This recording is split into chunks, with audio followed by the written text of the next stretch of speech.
18வது மக்களவையை அமைப்பதற்கான நிர்வாக நடைமுறைகள் தொடங்கி இருக்கின்றன. அமைச்சரவை கூட்டம், தீர்மானம் நிறைவேற்றம், மக்களவை கலைப்பு, குடியரசுத் தலைவர் சந்திப்பு என தொடர்ச்சியாக நிகழ்வுகள் அரங்கேற தொடங்கி இருக்கின்றன. பிரதமர் நரேந்திர மோடி குடியரசுத் தலைவர் திரௌபதி முர்முவை நேரில் சந்தித்து ஆட்சி அமைப்பதற்கான உரிமை கோரும் கடிதத்தை வழங்க இருக்கிறார்.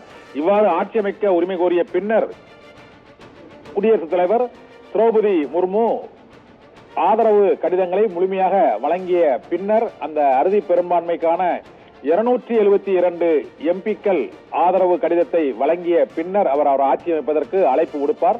அதற்கு முந்தைய சந்திப்பும் இந்த 17வது மக்களவை நிறைவு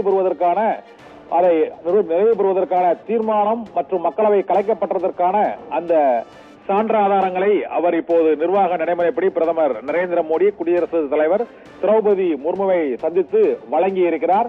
இதன் பின்னர் அவர் ஆட்சி அமைக்க உரிமை கோரிவிட்டு வருவார். இன்று மாலை 4 மணிக்கு நடைபெறக்கூடிய என்டிஏ கூட்டத்தில் கூட்டணி கட்சி தலைவர்கள் அவர்களது நிபந்தனைகள், ஆதரவு கடிதங்கள் ஆகியவற்றை பெற்று குடியரசுத் தலைவர் திரௌபதி முர்முவிடம் சமர்ப்பித்த பின்னர் அவர் ஆட்சி அமைப்பதற்கு மீண்டும் அழைப்பு விடுப்பார். அதன் பின்னர் அவர் 8ஆம் தேதி பதவியேற்பார் என தகவல்கள் வந்திருக்கின்றன. அதையொட்டி 3 நாட்கள் குடியரசுத் தலைவர் மாளிகைக்குள் பார்வையாளர்களுக்கான அனுமதி மறுக்கப்பட்டிருக்கிறது என்று அறிவிப்பு வெளியாகி இருக்கிறது.